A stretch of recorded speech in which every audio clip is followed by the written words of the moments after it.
Hi, my name is Nate Gilbert. I'm an attorney in San Antonio, Texas. And the question I get asked sometimes is, does a deed have to be recorded to be valid? Well, the answer is no, not in Texas.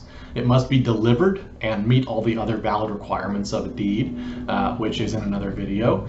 But a deed does not have to be recorded to be valid. So if you had a deed delivered to you as the grantee, okay, so you bought or were gifted property and the deed was properly filled out, properly had all of the requirements of a valid deed, and then was delivered to you as the grantee, and you now have possession of it in some form or fashion, that is all that you need to have a valid deed in Texas. Now, no attorney is going to say, don't worry about recording it, just stick this in your underwear drawer and everything will be fine, because that's totally legal.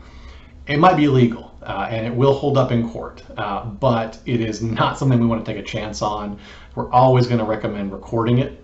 So even in situations where someone transfers property from themselves or them and their spouse or them and their partner to an LLC that they formed, where it's just them as a member or just them and their spouse as a member, we want to follow all the formalities of that. We want to use a warranty deed, not a quitclaim deed, a warranty deed to preserve the warrantable chain of title.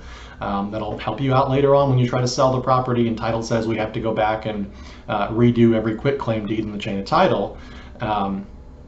But we want to do a warranty deed to the LLC and have it properly recorded. Okay, so even if you're just moving it from one side of your desk to the other as a single member LLC, transferring your own privately held property to your LLC, we're going to record it. Okay, we're going to go down to the county records office, we're going to record it, and we're going to make sure that it's publicly displayed as owned by the LLC.